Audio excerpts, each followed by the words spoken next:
Cody in the morning. WSM. This is Coffee, Country, and Cody.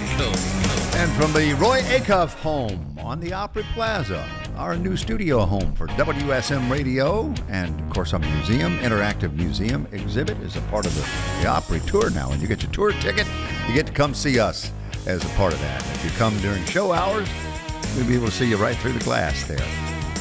And you got the interactive experience of the museum, which I narrate. And so we hope you'll come see us very soon when you come to the Grand Ole Opry and come see WSM. And there's our eye candy, Kelly Sutton, right there. Oh, hi. Yes. I'll take it. Welcome back. Thanks. How was your day off? Eventful. In what way? Well, we took the dog to the vet. So anybody that has a dog that doesn't like to go to the vet knows exactly what my day was like. That's the key. Taking the dog to the vet is one thing. Taking a dog to the vet that doesn't want to go to the vet is another experience altogether. That also doesn't walk on a leash. He will not walk on a leash. You put a leash on him, he lays down flat. You're just pulling him at that point. There's no walking. So, yeah, it made things interesting. But here we are, and I made it. As it turned out, they put her husband Paul down instead. Just got clipped. Yeah, it's good. It's all fine. It was a peaceful goodbye. What you working on? We got all kinds of stuff, man. There's a lot of stories that are making headlines for us this morning, including, but not limited to, our friends Miranda Lambert has a new album that's coming. It's called Postcards from Texas. So I have a little preview of that because I was hanging out with her the other night. By the way, I did have a margarita, but it was a virgin margarita. So I didn't have any of the tequila in it, but everybody else did, even though it was like 2:00 in the afternoon, but I wasn't judging. Also, Casey Musgraves doing the Dallas Cowboys cheerleaders dance. Is she trying out for the team? I don't know. Maybe. I'll tell you more about that coming up. Plus, Martina McBride has a doll. A new doll that's a collectible. Yeah, I just saw it online, so we'll tell you all about that coming up. More Coffee, Country, and Cody is on WSM. Scotty Hasting, welcome back to Coffee, Country, and Cody. Great to see you again, and welcome to our new home where Mr. Acuff used to live from 1984 to 1992. When he passed, he lived here on the Opry complex. It's incredible. Thank you for having me. This is beautiful. Congratulations on this. It's an upgrade, right? It's unbelievable. Do this. Look immediately to your left out the window. And see, there's the entrance to the Grand Ole Opry House. Absolutely. The show that made country music famous. Yes. And the show that you are debuting on this weekend. Yes. Thank you. Yeah. A lot of things have happened since we saw you last. Yeah. You know, it's just, it's something that I never thought I'd ever do. And I still don't know if, I still have a hard time finding words to. That's okay. To be able to. Well, when did you find out? How did they surprise you? Or did they surprise you? So I was actually playing a show at the Four Seasons in Washington, D.C. for the PenFed Foundation. And as we know now that it is the 30th anniversary of Forrest Gump, so it was Gary Sinise, Lieutenant Dan, who called me. And but they built it up perfectly because I was at this show, I was focused on sound check, and I wasn't really paying too much attention. And they were like, all right, so you're going to get a phone call and you're going to do this interview. And I was like, okay, cool. Yeah, you know, another interview, absolutely. Let's do it. I'll do it. Let's bust it out. I answer, and Gary's like, hey, Gary Sinise here. How you doing, Scotty? And I was like, wait, what? Like, hold on, Gary Sinise. Like, I bet your head is going through. Yeah, and at this time, I'm like, what is going on? Like, Yeah. what? Gary Sinise is calling me? Cool, that's amazing. Like, you know, there's a whole backstory. Like 13 years before that, like I was at Walter Reed after I got shot, and I wanted to meet Gary Sinise because he came, and they tried to put off a surgery for it, and then eventually I had to go into surgery, and Gary left, and I didn't get the chance to meet him.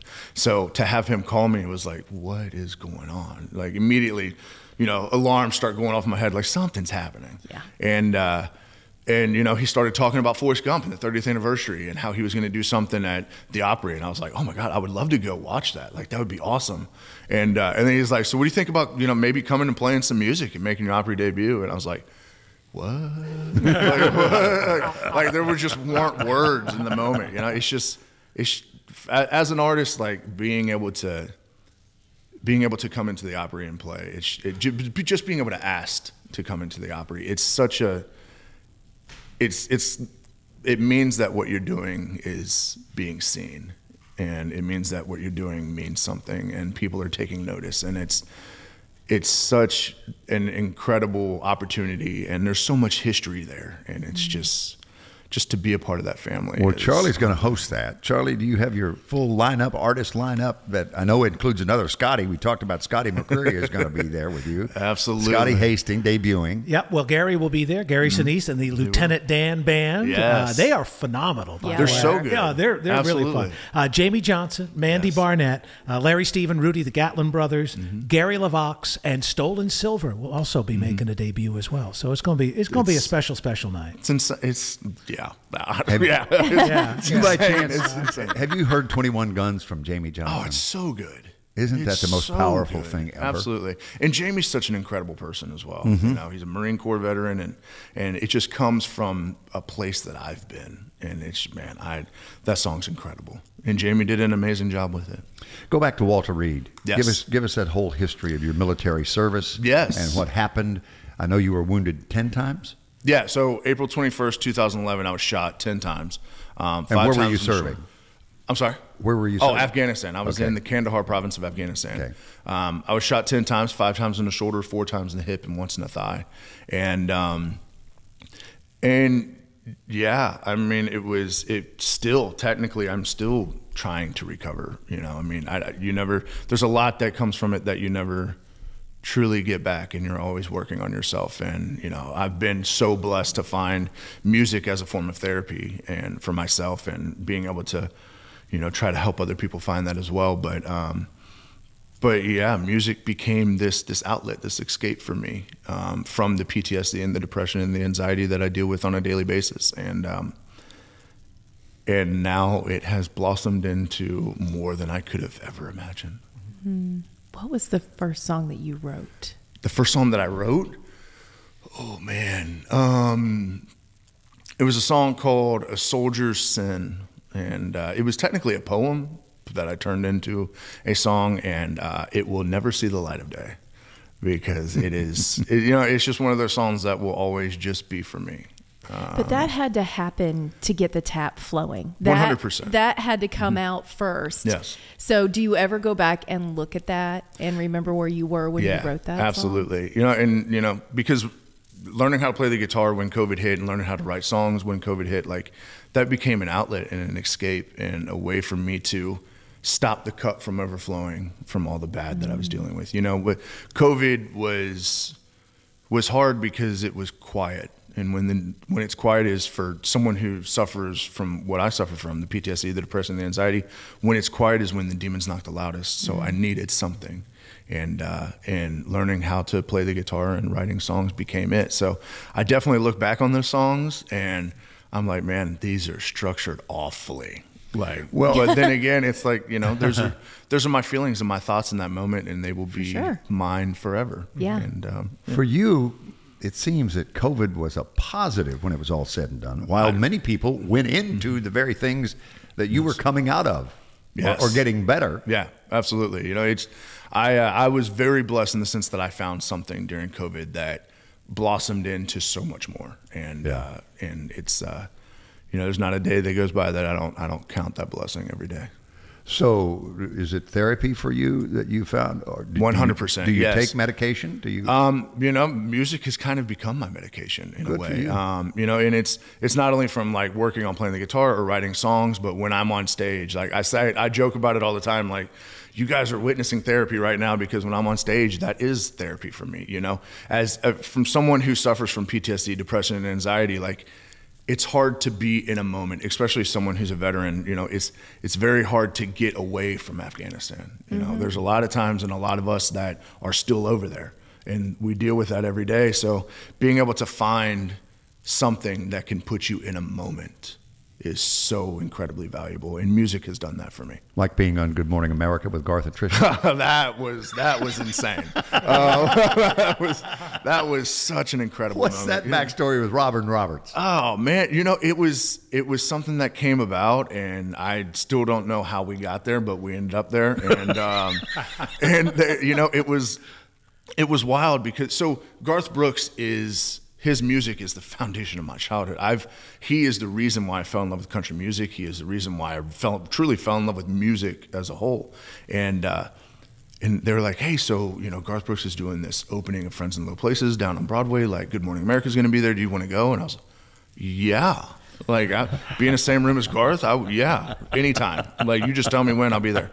And so, yeah, I got to go there. And I was actually lucky enough to be able to ask him a question while we were there. But the cool part about Garth was, like, you know, you meet him and he's just like everyone's uncle. Sure. You know, like, he's just like, yeah. oh, you know, I know him, you know, like but yeah, so I met him and, you know, I was talking to him. I was like, man, I love your music. Like, I've been listening to it forever. And I was like, wait, hold on. I didn't even introduce myself. My name's Scotty Hasting. Like, it's so great to meet you. And he's like, Scotty Hasting, like, I'm America's Scotty Hasting. And I was like, what? Like, what? Like, I was like, so he knew your music. Yeah, inside I was like, oh my God, Garth Brooks listens to my music. Like, I was like, oh my God. You wanted to do the automatic Chris Farley, like, I was like, oh my God. And it was, and I was like, yeah, like, that's my song. And he's like, man, I love that song. And I was like, what? Like, what is happening right now? And then, but it was really cool because I got to ask him a question while we were on the air. And you know, one thing led to another, and I was able to tell my story a little bit about, you know, joining the military and how I wanted to make the military a career, and then life had other plans. You know, I got shot and I got medically retired, and yeah, and he's like, oh yeah, and I was like, you know, now I'm an artist, and he was like, oh yeah, and he can sing his ass off too, and I said, what just happened? Like, my soul left my body for a second and it came back. And I said, Garth Brooks literally just said that I could sing my ass off. Like, what? It was incredible. And now we joke at Black River, the label that I'm with, and, you know, my team, and we're like, man, we're just gonna take that little excerpt of him saying that and just put it everywhere. Loop it. Just put it everywhere. Just loop it. That should be your ringtone. Whenever somebody calls you, it should just be Garth singing that. And you're like, hold on, I'm gonna let it ring a little longer. Oh, sorry. You know, Garth, you know, gotta get yes, the amazing thing about him is if you go 7 years without seeing him, he will remember every moment that you just described. Absolutely. He's just crazy that way. It's incredible, man. It truly is incredible. And yeah, he's such an incredible role model for me, not only from the music, but just the way that he treats people. Mm-hmm. And you know, it's incredible. You know, that's kind of, I have modeled myself in that a little bit, where, you know, my favorite part about what I get to do now is when I get done and I get to talk to everybody. Like, I want to interact with people, and you can tell that that's Garth's favorite part also. Yeah. And it's incredible. He's a great encourager for sure. Yeah, he's amazing. It's one of his gifts. We're going to do Good Old Dogs. You want to start right there? Music this morning? Absolutely. You want me to talk? I'll give us the backstory on it. So this song was actually pitched to me. You know, I'm in an incredible part in my career. I never thought that I would say that. I'm in an incredible place right now where I get pitched some incredible music. You know, I love the songwriters in Nashville. Songwriters are the backbone of Nashville, and I want to hear all the songs that I possibly can. And this song was pitched to me, and I immediately fell in love with it. It immediately touched my heart. You know, I've watched service dogs change people's lives. I've watched it save their lives. For a long time, I had a service dog, and that dog truly saved my life. So when I heard this song, I immediately connected with it. And I told Doug Johnson, I was like, listen, I don't care what we have to do. I'm going to be a part of this song. Like, I'll learn how to produce. Whatever I got to do, like, I have to be a part of this song. And this song is so incredibly beautiful, and it truly reached inside of me and grabbed my heart and just held it. And I love it. Scotty Hasting is here, Coffee, Country, and Cody all over the world on WSM Radio and CircleCountry.com, streaming platforms, so you can watch it, Circle Country. More Coffee, Country, and Cody is on WSM. With Charlie Mattos hosting Sunday night, Scotty Hasting debuts at the Grand Ole Opry along with Gary Sinise. And we were talking about, originally it was a phone call while you were in Walter Reed with Gary Sinise. Yes. But you eventually would meet him. We were asking if you had met him since that phone call before you debut at the Grand Ole Opry with him. Yeah, it was. So originally it was me at Walter Reed after I got shot. So there's a bunch of celebrities and stuff that come into Walter Reed, and you know, you get a chance to meet them. And Gary Sinise came in, and I was, you know, at the time I was like, who is Gary Sinise? And they're like, Lieutenant Dan. I was like, oh man, Lieutenant Dan. Yeah, I know Lieutenant Dan. And I was like, man, I would love to meet Lieutenant Dan. Like, he does so much for our military. Like, I would love to just be able to say, hey, we appreciate what you do. And, but at the time, I was about to go in for surgery. I was about to go in for a procedure. And they were like, well, he's here, but you have surgery, man. I was like, well, can we push it off? He's like, well, we'll push it off for as long as we possibly can. And so we tried, and eventually I had to go into surgery, and I missed the opportunity to meet Lieutenant Dan, and then through every podcast and stuff that I had been on, I'd be like, man, I would love to meet Gary Sinise. I'm still looking for you, Gary. Like, still trying to link up, and then eventually he got a hold of me. He emailed me, and we started emailing, and a couple weeks ago, I actually finally got to meet him in person at the Gary Sinise Foundation in Franklin, Tennessee, since they just moved. And it had been, did you say 13 years? 13 years, yeah. When I met him, I gave him a big hug, and I said, man, 13 years in the making right here. Like, I've been trying to meet you for 13 years, and finally we're here. We were just talking about the fact that he could have played that role and then been like, that was a great role and I'm so glad I got to play it, and that was the end of it. But to do what he's done with that since, I mean, it just is a testament to who he is as a person. It really is. It really is. So what are you going to sing first this morning with Doug Johnson, the VP of A&R at Black River, accompanying you this morning? Absolutely. I think it's so funny. He asked me if I wanted him to play guitar again, and I said, well, yeah, we got to, because Cody said you're the highest paid guitar player in Nashville. True story. I just wanted to get him up. But no, so we're gonna do what was the original focus track from the EP and the title track of the EP called "I'm America," and every song or every line of this song is the reason why I joined the military, and I love this song, and we'll do that one first. And Cody from our new home, the Acuff House Studio. It's on the Opry Plaza, where he debuts on Sunday night as a part of the 30th anniversary of Forrest Gump, and that's where the reference earlier to Gary Sinise, and lots of folks are coming. Scotty McCreery will be there. So you make your Opry debut in just a couple of days. Yeah. Got to hang out with Garth not that long ago. Oh, wow. And then there you are in People magazine. Yes. Yeah. And talk about that trip, though, because that was just incredible. Man, there's so many things that I never thought in a million years I would ever get to do. And to be able to say that I'm in People magazine is definitely one of the top things. Yeah. I never in a million years thought I'd ever be in People magazine. That's insane. And you got to hang with one of the greatest generation. 100%. Yeah. It was, so with the People magazine, it was because we got to go to the 80th anniversary of D-Day in Normandy, France. And you I got to play.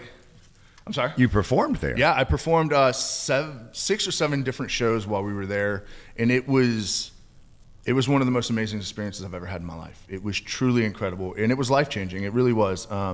There was just so much appreciation, and you could feel the appreciation passed down from generation to generation, and it was unbelievable. And like you said, I mean, I got to hang out with superheroes, the greatest generation of Americans, and Dennis Bolt is one that I really became close with, and they're just, I mean, these people went to this place and it was hell on earth, and then they're back there and they're treated like superstars, man. It was so beautiful and it was so incredible. And it was Dennis's first time back to Normandy since D-Day, since he was there and stormed Utah Beach.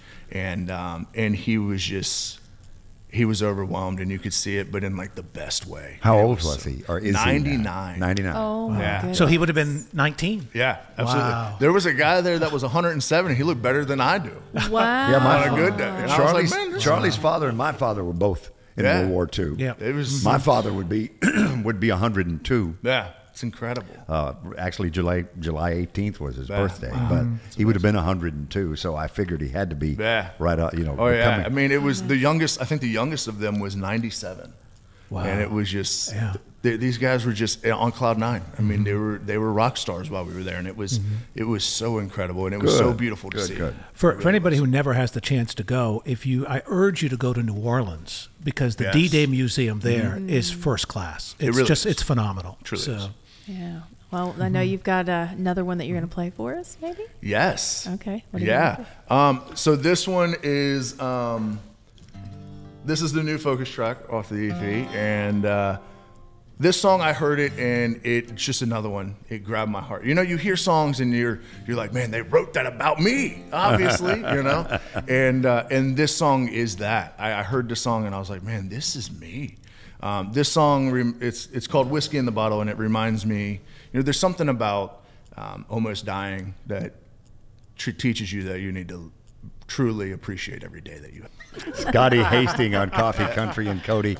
I'm America is the EP. How many songs do you get on Sunday night for your Grand Ole Opry debut? And do you know what you're going to do yet? 2, yes. I know which ones we're going to do. We're going to do, so with it being the 30th anniversary of Forrest Gump, Gary had asked with the stipulation that we would do a song from the soundtrack of Forrest Gump, which I went back and I rewatched Forrest Gump probably 3 times just to find the perfect song. And I'm going to do Fortunate Son. So it's going to be, you know, when you think about a soldier, like when you hear that song, you automatically see a soldier on a helicopter going into the jungle. That's what you see. Yeah. And I was like, there's not another song that represents a soldier like that one in that movie, so it had to be that one. And then I'm going to do one of my originals called How Do You Choose. It was a song that I wrote after, you know, finding out, or it was a song that I wrote for my best friend that was killed in Afghanistan. And actually my best friend's family is going to be there, about 16 of them. So I'm going to make sure to call them out while we're up there. But it's going to be incredibly beautiful, and we're going to do a really great version of that song. It's going to be amazing. Scotty Hasting is here. Doug Johnson, always great to see you.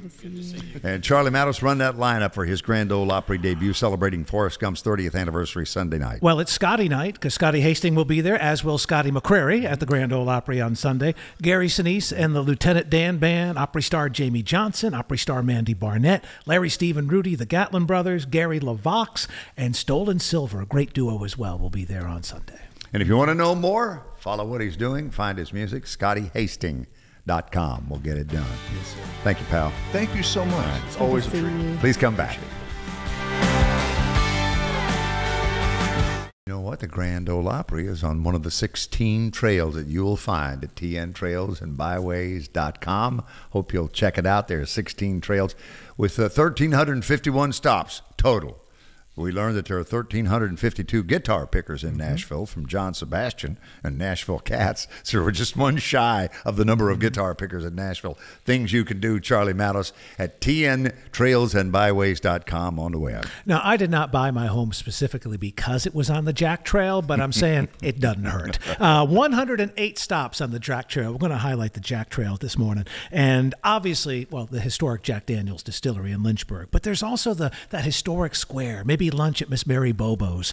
Make your way over to Lawrenceburg, the Old Jail Museum. I think Jackson would absolutely love seeing how prisoners were dealt with in the early 1800s. Let him spend a weekend there. If that's an option, the old jail, invest in that. Scared straight. But sir, that's just a couple of 108 different options on just the Jack Trail alone.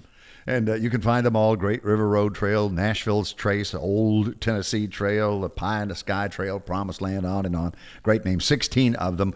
And then you can click points of interest, eat and drink, places to stay, things to do, travel information. And where does it start? Well, you start the car and you make for a day trip or a weekend getaway at tntrailsandbyways.com. Kelly Sutton with the top stories in country music entertainment this morning. It's good to have you back in the studio. Well, thank you very much. We're talking all about Miranda Lambert. She's got a new album that is on the way, y'all. It's going to be dropping September 13th. It's called Postcards from Texas. Let me just tell you, it's really good, and it sounds real country, too. In fact, I was at a little preview, and here's what Miranda had to say about it. I want to say thank you for being here, and that this is my husband told me he thought it was the most me record he's ever heard. And I think he's right, just because it feels back to the root of really who I am. And just, you know, songwriting and some steel guitar. I don't think that can piss anybody off ever, so... Songwriting and steel guitar. Okay, so you're going to get tracks like Armadillo, Damn It, Randy, which I haven't listened to yet. I think it's about Randy Hart. Looking Back on Lukenbach, Santa Fe, January Heart Wranglers Run, Alimony, which is really funny. There's some really, really good ones on here, and she's right. There's a lot of steel guitar. So if you like that, get ready, because Miranda Lambert's got you covered. It's coming September 13th. Coffee, Country, and Cody is on WSM. Kelly Sutton's got entertainment a little earlier. You were doing a story on Casey Musgraves auditioning for a Dallas Cowboys cheerleader's position. Yes. And it's Thunderstruck is the new dance, from AC/DC. the whole social media thing that's going on right now. Uh-huh. If you have never seen, and you can find this, I'm sure, easy enough on the web, in an NFL Films story of the Dallas Cowboys, the history of the Dallas Cowboys, their old general manager, Tex Schramm, sharing the story of explaining to Tom Landry the Texas, what has become synonymous with the state of Texas, the Dallas Cowboy cheerleaders, and why they belonged in professional football. Oh, is it poignant? Is it good, or is it's hilarious? Oh, okay. Will I like it, or will I be mad? I'm going to be mad, right? I can tell by the way you're laughing right now. Well, there was a movie, adult in nature, called Debbie Does Dallas. Remember that? Unfortunately, no, I do not remember that. Tex Schramm, while trying to introduce this idea of pop culture to Coach Landry, plays this movie for him, or starts the movie for him, to which he got up, threw his stuff on his desk, and walked out, and had no interest whatsoever in finding out what was going on in the world, particularly pop culture. It's a moment to see Tex Schramm tell that story. It was the most successful film of that genre, shall we say. What genre is that? In history. That genre, yes. The above rated R genre. Okay. Yeah. Yes. No, I haven't.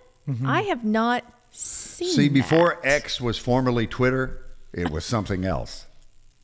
Oh my gosh. Oh, this is why we don't show videos all the time. Holy cow. It is just, all that came flooding back. I remember watching that. I've seen it a couple of times, the NFL film show on the history of the Cowboys in that particular era. And I just, somehow I knew that's how that story was going to end before Tex Schramm finished it, about Coach Landry getting up and walking out. Like, I'm done. Yeah. I'm done. Yeah. Not this guy. No.